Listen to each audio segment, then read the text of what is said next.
we do have is. An established quorum. Oh, I thought you were going to say something else. Oh, we do have established quorum. The next item of business is approve the meeting minutes from April 2nd, 2024. I'd like to make a motion to approve the minutes from April 2nd, 2024. I second it. All in favor? Aye. Recognizing person is not on the agenda. Just, if you would, just sign your name on the sign-in sheet there. Ooh, that's why. Connecting me somewhere else. Weird.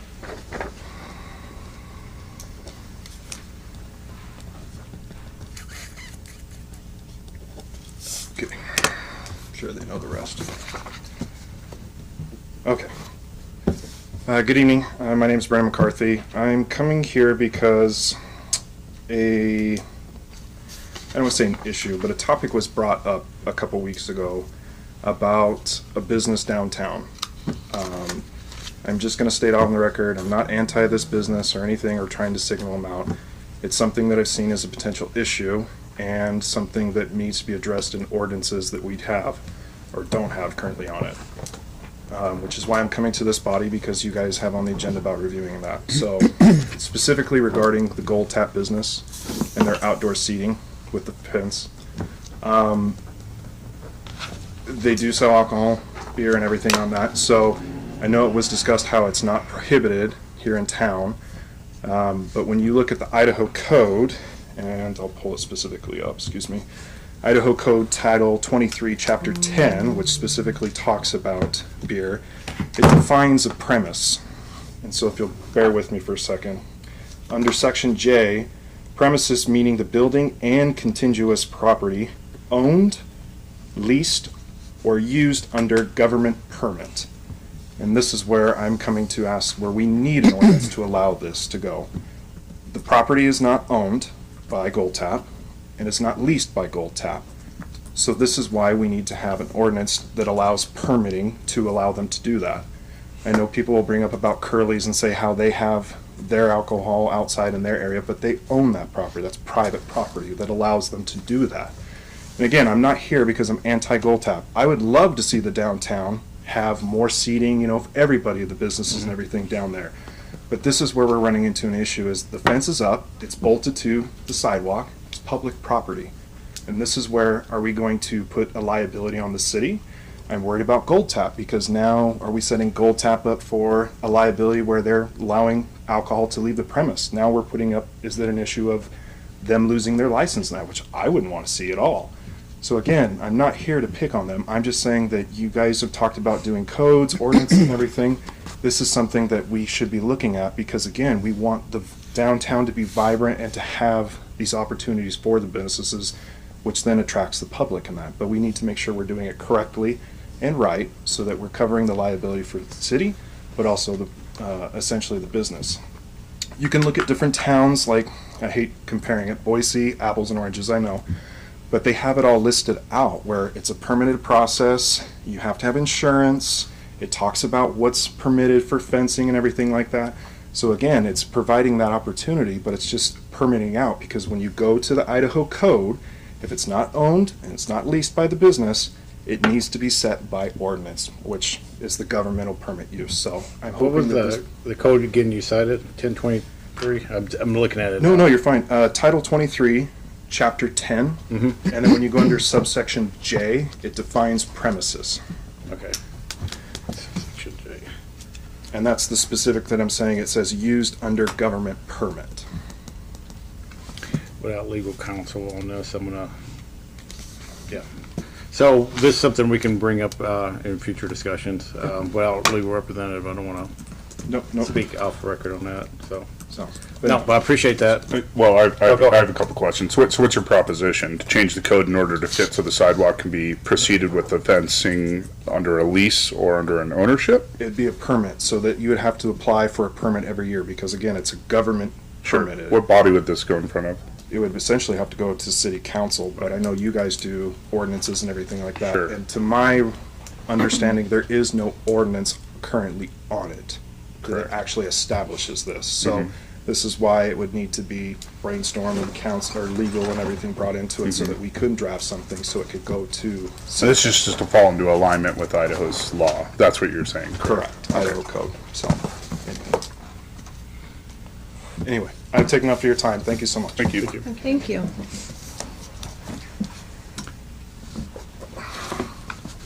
Does anyone else would like to speak? Seeing none, we will close the, let me get back to, sorry, it's the wrong thing. The, recognizing people not on agenda, item 3. Item 4 is conflict of interest, parte declarations. Did any commissioners, employee or commissioner or family member have economic interest in any matter of the agenda? No. No for me as well. Brings us to the next item is public hearing and action item. We do not have none. New business, we do not have none. The old business is what we will be discussing tonight. Action item preliminary plat for Axel subdivision, applicant Sharon Hammond. Brenda. Okay, so, we had the public hearing at our last meeting with regards to the Axtell subdivision preliminary plat, and there were some items that needed to be discussed and brought forward and clarified so that we could move forward with either approval of the plat or any conditions, extra conditions you may wish to place in that plat. So I would say at this time that we would need to bring the applicant up, have him address the issues that were at the last meeting and see where he wants to go forward from here. He has submitted an amended plat that is in compliance with the current legal description that was also issued under the PUD. So they should all be in conjunction with each other. Come on up and state your name. I think you already signed in. I did. Daniel Sharp with Noises Engineering representing Sherilyn Hammond and Sean Allen with the Axtell subdivision. So we had two main issues. One was the legal description didn't match with what we drew up. We've redrawn that to match the legal description. So what you have is accurate. The other issue that was concerned was the well and the garage that was across the property line. Yeah. There's agreements on both of those now that the garage is going to be moved off the property line. The well will be moved, removed and moved. So both of those issues are now a non-issue. So I don't know if you have any other questions on this subdivision at that point. Do for you, Brenda. For those two conditions, what would you need to fill that from a city point of view? I think we would want to see those agreements, have those in hand. Are those signed agreements? No, they're just, I know that Sean's agreed to, the owner is going to place concrete and Sean's agreed to have his guys move the garage. The well will be abandoned in place. It's 4 feet over the property line and they're going to pull their source of water from one of the other wells. If the commission sees no other issues with regards to these, and these are issues that These are administrative at this point. administrative at this point, you could approve the preliminary plat Based on- based on those conditions. If I may, if we did approve, this still has to go through a final plat. So That's we'll just say correct. that even before we break ground, this is still, I mean, null and void, if you will, for these issues, because we're Yes. going to see them again. That's correct. Yep. Any questions for him? No, nothing yet. No. Thank you. Let me open up the public hearing. Because we tabled it, as we closed the public hearing last time. Oh, that's right. I did that last time too. Thank Do you you. agree? Yeah. Yep. You're right. There's old business. Thank you. Old business. So then at this point, we would like to entertain a motion. Okay. Okay. I'd like to make a motion to approve the preliminary plat for Axtell subdivision pending the resolution to the issues that we had last time. And that's application PZ 24-7. So do we need to spell out the two conditions? You should make them within your motion. Your Okay, conditions. so then I'd like to amend the motion to include moving the well and, moving the garage that is over the property line so that they can go ahead and, build what they wanna build. Good. Second. All in favor? Aye. Right, motion PZ 24-7 passes. Next item of business, I know we've been kicking this can down the road because we haven't had a full quorum, but do we want to, go into the ordinance tonight and just kind of do a preliminary review, or? We can. I have, with regards to the residential, which is kind of where we're at, I know we haven't moved on really since then. And I do think there's still some fine tuning within the land use chart that you. we should Thank look you. at. Thanks for coming, guys. And so what I've done is I've printed up another sheet for you all to look at. And I'll forward this on to the two that are not here. What you'll see in the red are changes that we have discussed as a body and or changes that I have taken the liberties of suggesting.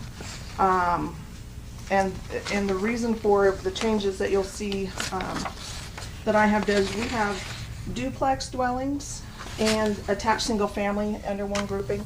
And we also had dwellings multiple 3 to 4 units and townhouses under one grouping. But once you start looking at the zoning districts within the code, you'll see that there's a little bit of a conflict with regards to these and what zones they may or may not be allowed in or allowed with a PUD. So my suggestion to you tonight would be take a look at this portion of the land use chart. Really tune into your zoning districts to see what uses they do allow within there. And then maybe make note within the land use chart, you know, if you agree, if you disagree, that it should be a permitted use, if it should be conditional. And then we can circle back to this on our next meeting when we have a chance to just really dial into what the zoning districts want in those zones and then compare it to this chart.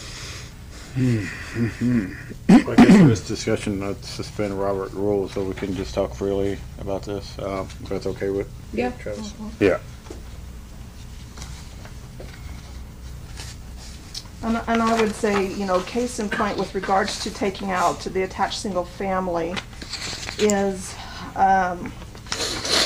under, let's see.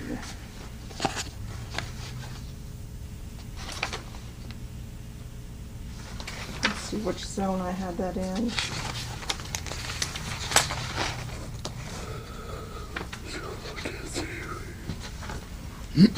It's an allowed use in an, I think in an R2 zone, but we don't show that under our land use chart. So one question just comes to the top of my head is, if you look at dwelling attached single family and townhouses, for R3, it's a PUD, That's right, according to, what we have now. through the zoning district. It doesn't show that here, but if you look back on the zoning district, that is a requirement for a PUD in that zone. It seems like, and this is just opinion of me, it seems like we're getting more PUDs than we are anything else lately. We do get a lot of PUDs. And my concern on that is again, just thinking out loud on this, when, how should I say this? Do we have too many, or what is the threshold of having some of these subdivisions where it kind of, when you look at the Mountain Home, Mountain Home guide here, I can't think of the name of it, off the top of my head, of the character of Mountain Home having too many. Comprehensive plan? Thank you, comprehensive plan, having too many PUDs, will that detract from the nature of the comprehensive plan of the organic small town feel? I would guess you would compare your PUD and what is within that PUD to that comprehensive plan to make those determinations. Yeah, that makes sense. Because what would I'm be, No, what would it be does. the other side of the coin, making it permissible? saying. Yeah, because I think we were on the right track. It's just,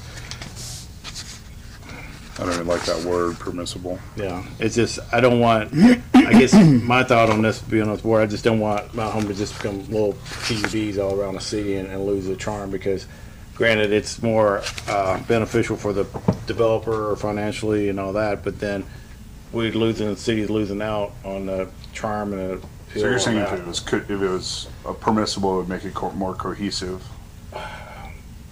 Because the PUD is more custom? Well, I think the PUD allows more variations of the variables, but then, Allowed by us, though. yeah. and- Exactly, they would Do- still have to come before this body. But do we want to limit? That's how we get into PUDs. I guess that's where I'm going at. It's like only things we're seeing are PUDs and these big monolithic subdivisions with smaller lots. How I just don't want the chain. 10 years from now, Mount Home becomes this huge PUD, and that kind of encompass all the other. Bunch of convoluted Yeah. things. I get it. Yeah. I understand. That's kind of where my brain was going on that when I was researching this week.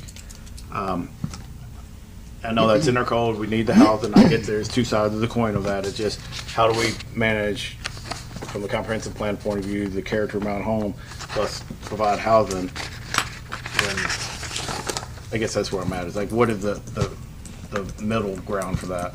Right, I understand. Again, any Which is PUD tough, yeah. that comes before you, you're gonna compare it to the comprehensive plan. Always put against it. Well, and the point of the PUD is that it's flexible. That's the point of it, because either way, and I'm just gonna cite an example. We have Colthorpe. When Colthorpe was going through the process, this body decided to reject their PUD. We could not reject them actually building that, but what we rejected was the flexibility that we gave them to be able to do a little bit more with that. To maximize the space. Yeah. Exactly. So that's basically what that is. And I mean, I think it's it's a case by case analysis that we need to do. Is it going to be cohesive with that area? There's 40-year-old PUDs in this town. You wouldn't know it that it's a PUD because it's cohesive with the area that it's surrounding.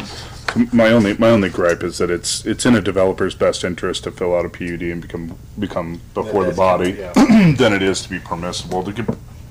Make it permissible and to not even see it, I think, is the crime. Yes. Because if you look at the R3 zone designation, it's 6,500 square foot minimum, where R2 is 9,000 and R1 is 17,000. So they're going to do that. I mean, from a developer, I would push more PUDs You'd have to. than I would. Granted, for it creates more. We're not going to call it work, but it creates more of a body that has to be flexed over and over and over again. But I think it's the right thing to do. Right.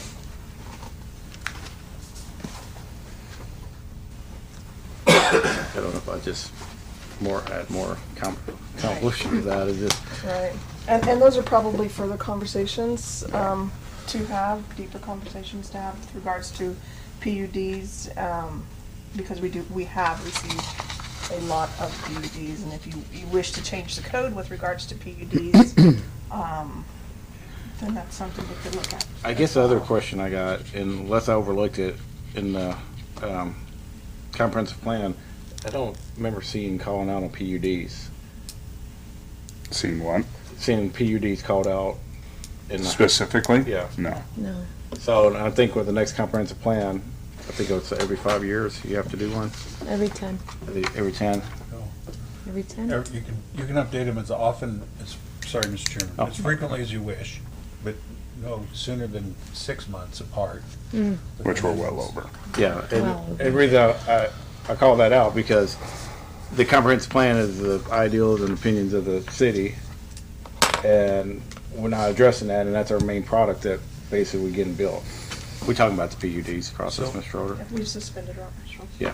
Yeah, that's fine. So a plan, well, I guess it would be helpful to read the definition of a planned unit development, but it's kind of a blend Mm-hmm.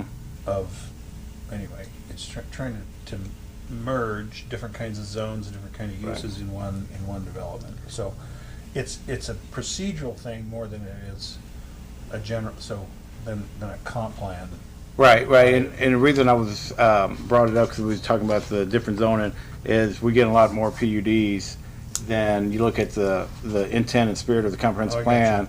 It's like, we want to keep small town feel, and what happens, we have these monolithic subdivisions Okay. that kind of become more of a suburbia than it is a mountain home feel, if you can Yep. put a definition of that. That makes sense. And But even that's- if it's permissible, So I nothing guess- stops them from opening a Yeah. PUD. So I mean, Looking at it, it's we don't- like general comp plan level guidance on what kinds of PUDs you would like, the city would like to see approved. that's Validation. probably more directionally appropriate. Because you can't really say for definitively, Right. this is the type of PUD we accept, because that's not by definition, that doesn't make any sense. And remarkably, I will say, there are many professionals in the real estate industry, just as myself, that agree that we do need a good mix of housing here in Mountain Home. Not everybody can afford a $360,000 3-bed, 2-bath, 2-car garage. We need to be able to have options where we can allow people to own property that is either smaller, and also there are the opportunities where people would like to be able to purchase luxury in Mountain Home and in the surrounding areas as well, and we don't have those opportunities. So I know it's a vicious cycle, but if we don't increase tax base, we can't really pay for the things that we want to pay for here. When we start getting into the discussions of what are we going to do with parks, and what are we going to do with recreation sources, and what are we going to do with that sort of thing. And I understand 100% what you're saying, because when me and my wife and our family started our starter home, we was kind of, well, we probably was in the PUD. Then we moved into the next product, then the next product. That, what I'm seeing is, all we're seeing is the PUD product and not anything else, like you're saying, like, I don't want to say luxury homes, but the R2 or R3 type of developments. Yeah, That, you know, you got to have that mix for everyone. And That's you right. start, you know, I did a starter home, then we did kind of in between home, lack of better words, and we did our final home. right. But all we having is PUDs, and it's like, and I was just thinking about the comprehensive plan and how that coincides with opinions of, and I don't know if that's something we want to tackle, because that seemed like all we are receiving. And just like you said, maybe we need to just define it more, or just, I think we've cut quite a bit off of here as far as like, the only thing I agree with is the handicap residence, I'll be 100% honest with you, and the separation of townhouses from the dwellings, like, I agree with all that, but like, as far as being permissible and not permissible, I don't, without having two other committee members to Right. bounce off of, I think we're keeping the scope quite small. That's my personal opinion. yeah, and that just kind of, I know we can kick this down the road a couple of meetings. Yeah. That just came up to mind. I just wanted to kind of share my views on that, right, wrong, and different. But I just think from where the Mount Home is going, we're getting a lot of PUDs, and it doesn't. This is the guide, but are we meeting an intent by just approving PUDs? If I may, it says right here, a planned unit development. Planned unit developments are housing developments that are not subject to the standard zoning requirements, but instead work with the local government, that's us here, to develop criteria that will determine common areas, private areas, and building guidelines.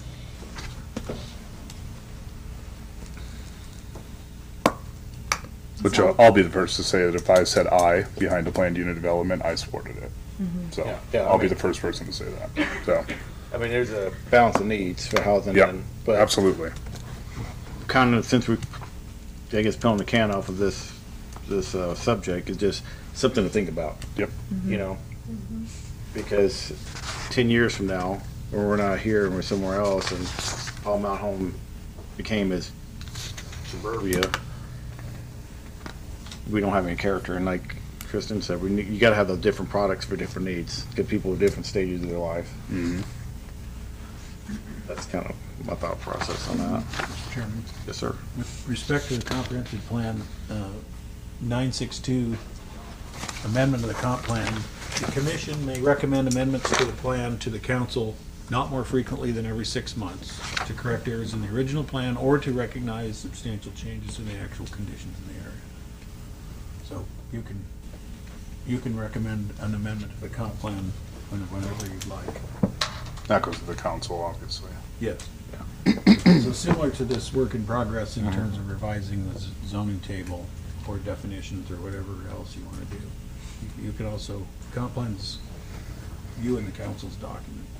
You don't have to wait until the The big, consultants show up and do it. You can Right. amend it whenever. and I just think just the kind of the volume of PUDs you get, I think it should be more called out. Yeah, well, I think it's the nature of the beast as well, like, because this has been so long since this has been architecturally looked at, for lack of a better verbiage. So it's picking and pulling. I'm not Yeah, no. saying that your point of view is invalid, but I think that, in my personal opinion, it's a must. It just is. That's the way it's got to be. A PUD and us approving those. I do agree with the other end of it. I would like to hear the other two canoers.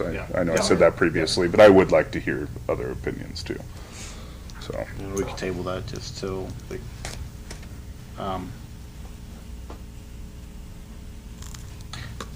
what's your experience in other cities? Do they have anything in their comp plan on that you're aware of? I don't think so. I don't know. I was just in Stanley last night for their council, but it was on a speed limit change of ITD.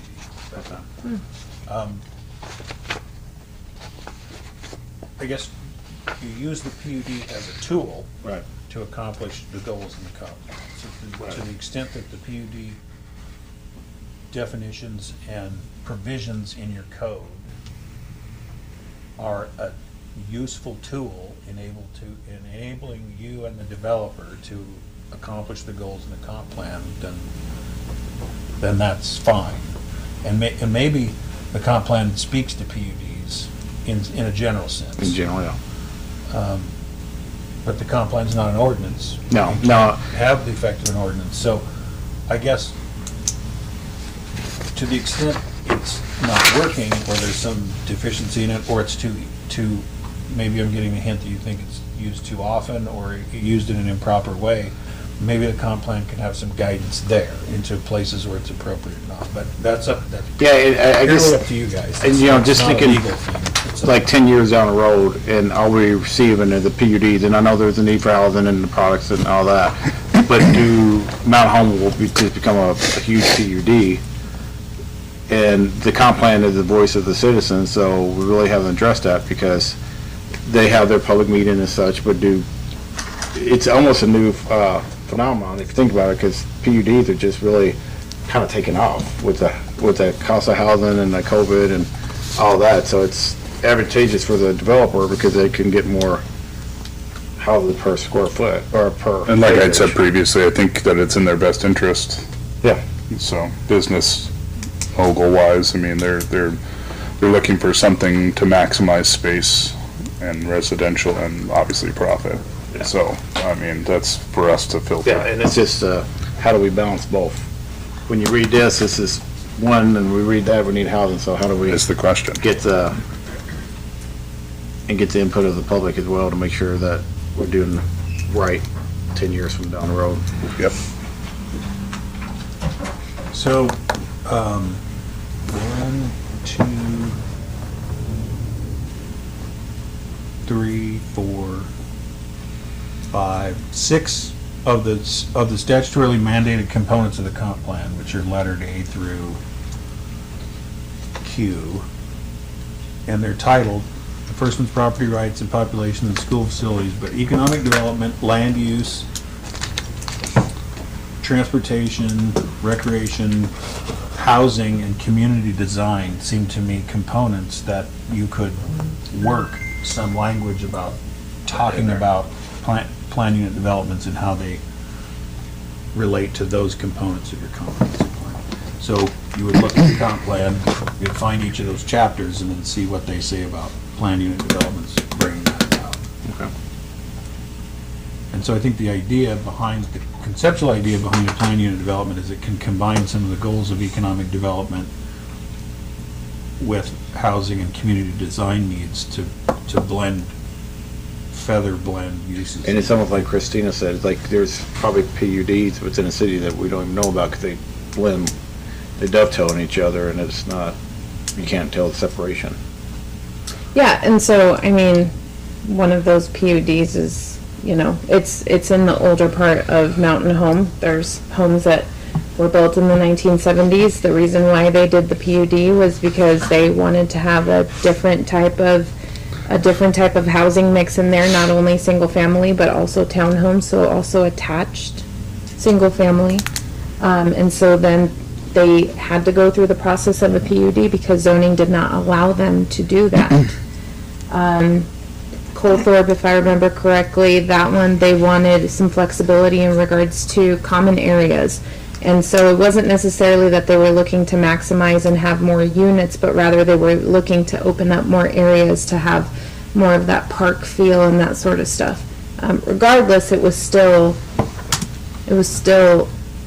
permitted for them to do whatever it was they were going to do. They just wanted to, what's the word I'm looking for, veer from what the guidelines say for that permitted space. Most PUDs, you'll see they have a reduction in lot size. For more housing types to go in there. Yeah. And you'll typically see a reduction in that and or more space per lot, but you'll also see an increase in common space. That's how Correct. they cover one with the other. Yep. So those are really convoluted spaces that you gotta pay attention to because we only require, so-and-so amount. We've overdone that by 30%. That's kinda like the sweet part of the deal, instead of having the bland, this is what we're doing type thing. Another one of the goals of why PUDs were enabled in the statute and are put in place is to find a way around, not around, but to fulfill community needs without making potential conflicts worse. So typically, you have commercial in one area and residential in another. So traditional Euclidean zoning, you're not going to have this use next to this one because they're incompatible or they can cause conflicts.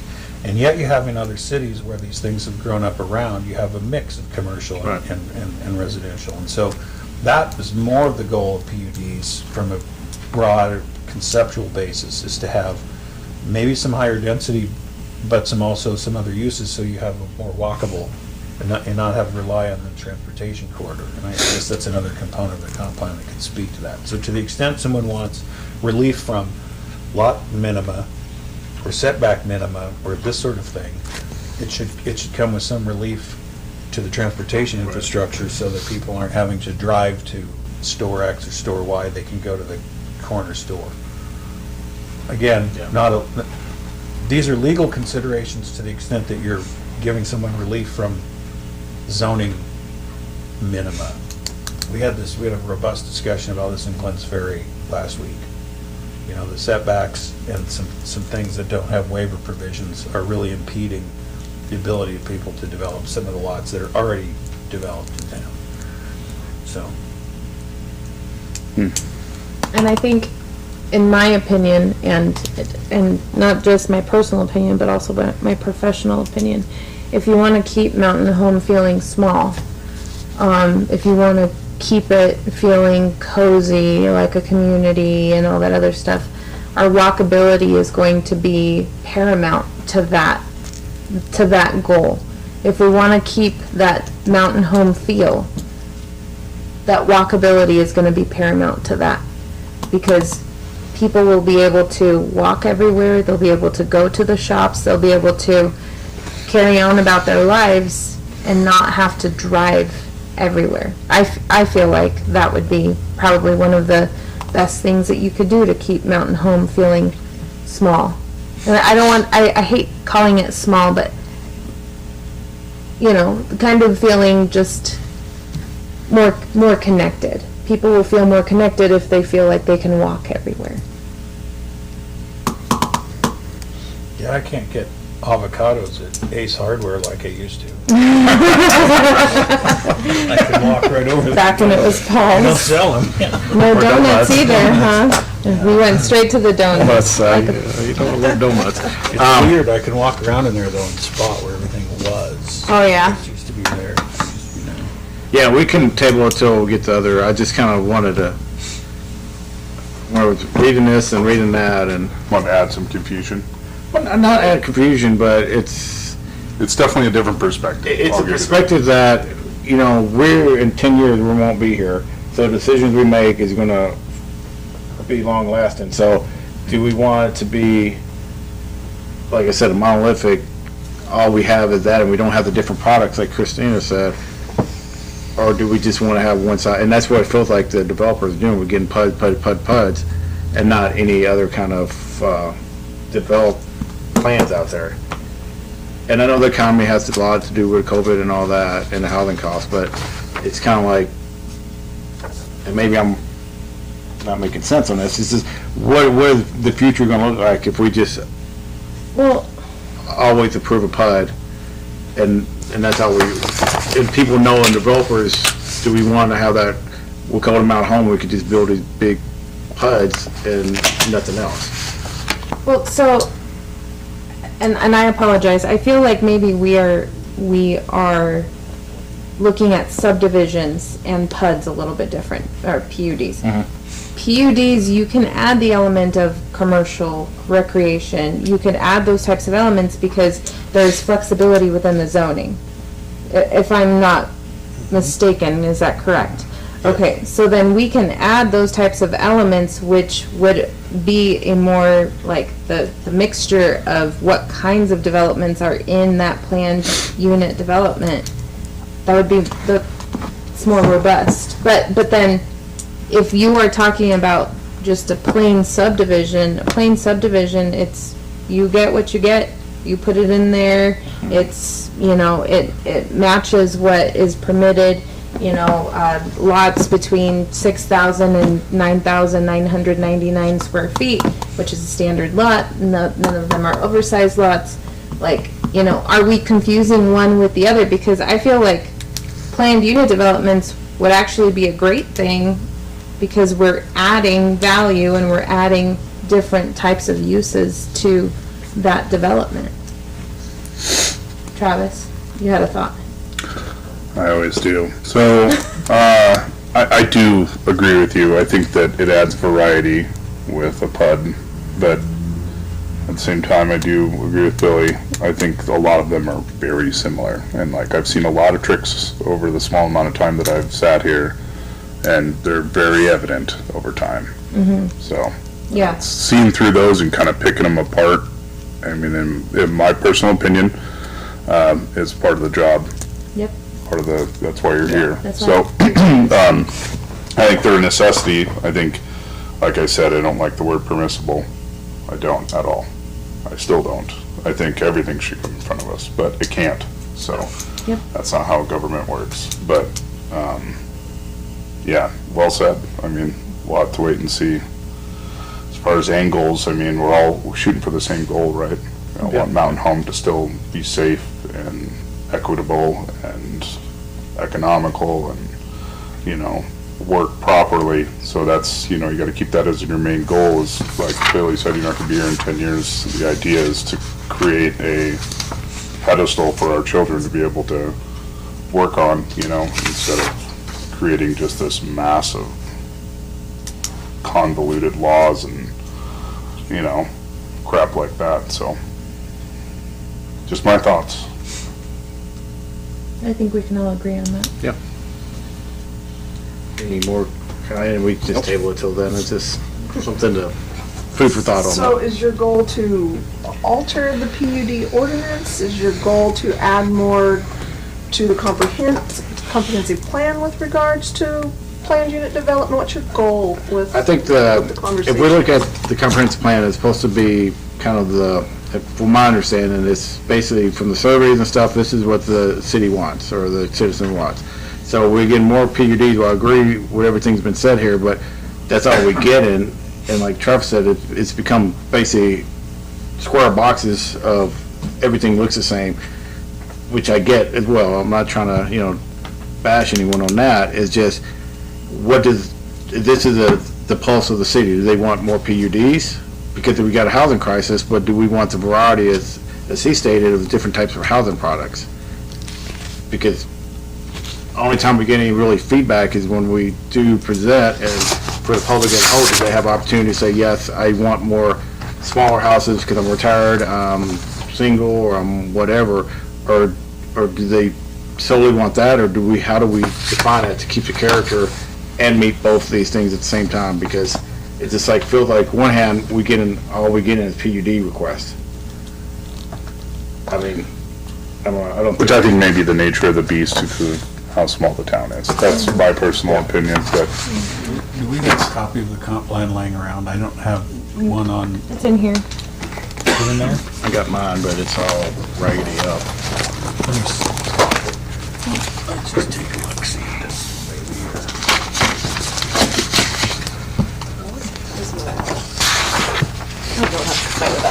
Thank you. I want that one. That looks better than mine. while we're stopped, can I question the violations, please? Sure. Parking Enforcement in a violations? residential front yard, that is a wild spike. That's crazy. What pretense? People literally parking their vehicles in the front yard? So. For what reason? They don't want to, like, there's not enough street parking, or they don't want to park in the street. Afraid to get hit or something? Yeah. Okay, a so lot of we're not that. talking about like a camper.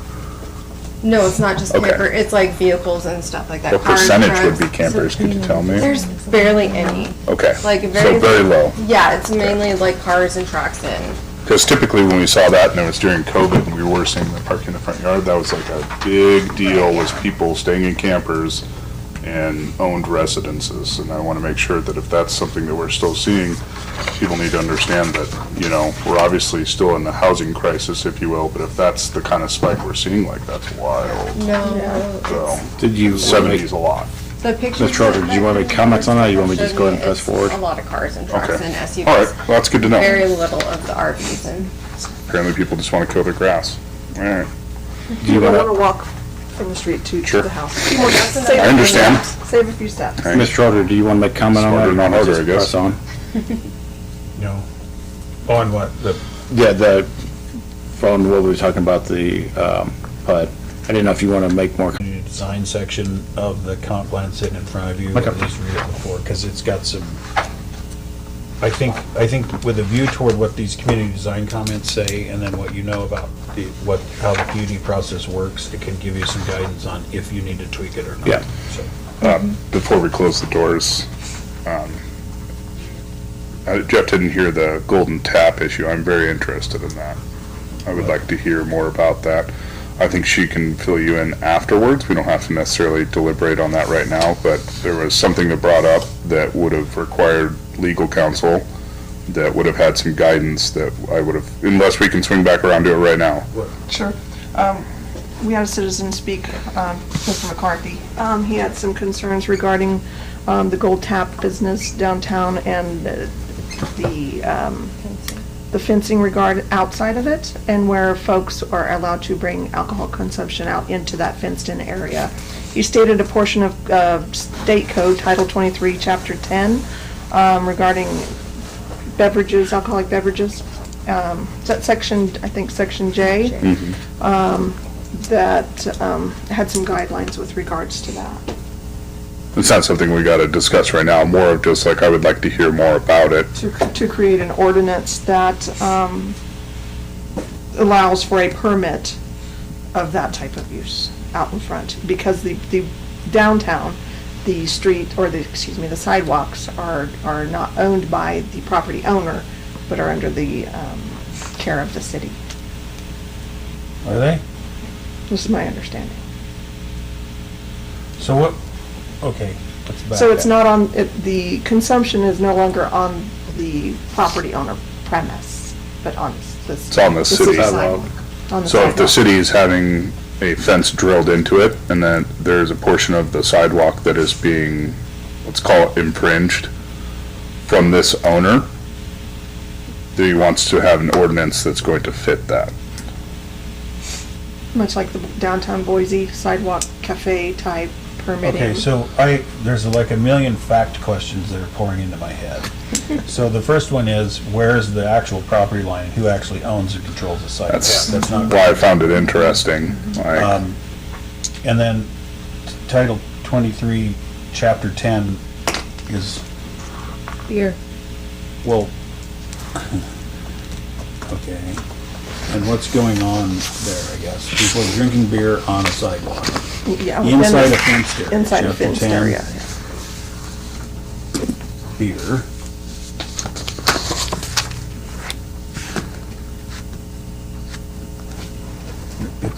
So there are 57 sections in Chapter 10. You said section J? J? No, they're numbered. 1023, about. 1023, authorization to deliver. There's no J in there. Subsection J. 96-2. That's the city code. I did 6-2. 962 is amending the comp. The amending the compact, excuse me, so outside, section J, Could outside you the repeat exact same code, thing. please? So it's under specifically Idaho Code, Title 23, Chapter 10, that I brought up was subsection J is defining premises.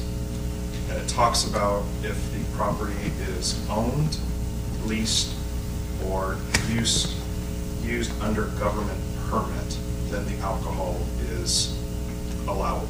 Oh, this is, so section 1001, so the first section, which is definitions, and there's J. Okay, I'm tracking. Now I got it. Premises means the building and contiguous property owned, leased, or used under government permit by a licensee as part of a business establishment in the business of sale or beer at retail, which property is improved to include decks, docks, boardwalks, lawns, gardens, golf courses, ski resorts, courtyards, patios, poolside areas, or similar improved appurtenances in which the sale of beer at retail is authorized under the provisions of law. So the question as to whether or not the sidewalk counts as a premises, is that the issue? The issue I was trying to, not issue, but my question was, if it's not owned and leased by Gold Tap, do we need to have an ordinance that would allow a permitted use, just like, Oh, like, again, apples and oranges, but like, well, there's actually quite a few cities, but Boise, like a caterer. everyone Okay. has to have a permit, and then it sets up guidelines on your fence of, you know, the signage, you can't have alcohol past this sign, or the fence and things like that, and it Gotcha. sets it up, so. Okay, so the question is where, yes. And that's exactly, so that's, yeah, we want to know what the premises are. Because a person's liquor license is conditioned on, or a beer license is can only operate on the premises. So then the fact question becomes, is the sidewalk the city's or is it theirs? Right. And I don't know the answer there. It should be on the deed then. And again, for the record, sorry, I know we're breaking rules, I'm not trying to be anti-Gold Tap and that. Oh, no, no, it's a good question. It's It just is. a liability of, so that we can set up an ordinance to allow this. Right. Because we do want the downtown to be vibrant and allow businesses to have those options. If that is a section of the sidewalk, the more part that I would have been interested in is future use. Right. Is every sidewalk owned by each individual, space leased or owned, will breach out this X amount of space on the Well, and sidewalk. that's where we'll get with public, we'll just look at the plat. Yeah. Right? So we have to come up with a major retailer who closed my grocery store, let's just say. And in any event, that sidewalk is 100% the city's right up to the wall. Yep. But that, I don't think that's the case everywhere, right? So even though you allow the sidewalk. It's as definitely public use- subjective in some Well, places. yeah, It this is. is an It's- interesting question. It is very interesting. That's why I wanted to revolve back around. But we, yeah, and along his line and along your goal is, you know, although it's more of a city council issue, but the idea of having a vibrant, thriving downtown with open-air patios where you can sit out and not get in trouble, yeah, I like that. Okay. I'm on it, ish.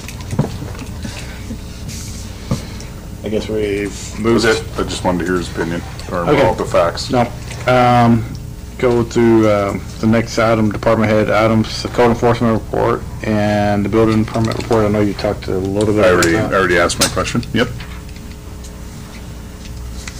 Did y'all see just an uptick in, Front yard parkers.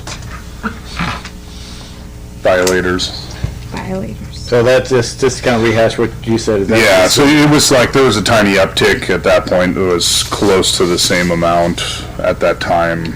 I don't remember the exact figures, to be honest with you, but it was mostly a curiosity question. It had nothing to do with me amending, changing, No, doing no. anything like that. It was purely a curiosity question.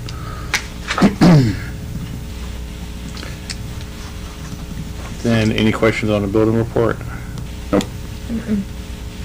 And do you have any items for us, Miss Brenda? No, sir. And Do your homework on the land use chart, come back with I suggestions. do homework, I asked too many questions, so.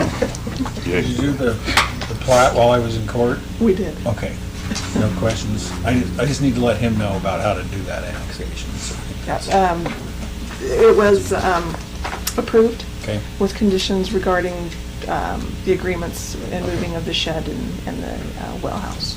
We had a DUI case that took 2 years because the gentleman is from Guatemala and only speaks Achi, which is a dialect that there's one interpreter in the U.S., I guess, I don't know. And- One, that's and it. he doesn't speak English. Jeez. So we had to use an Achi interpreter and a Spanish interpreter Ideas. Oh my I got an goodness. app for at the that. same time. And so we had 22, or I had 22 pretrial conferences, and then we had the interpreter there, and the judge took up his sentencing. How do you legally back the verbiage that is involved with that? It's all on tape. They're both sitting right there at the same time, and it was a little bizarre. The judge would say, "You understand the charge in front of you." That's weird. And then the Spanish person is speaking. You ever seen anything like that? She's speaking Spanish to the Achi guy. No, Wow. never. And we didn't have to take it to trial. He pled guilty, so. Thank goodness. Like, So it took a little longer.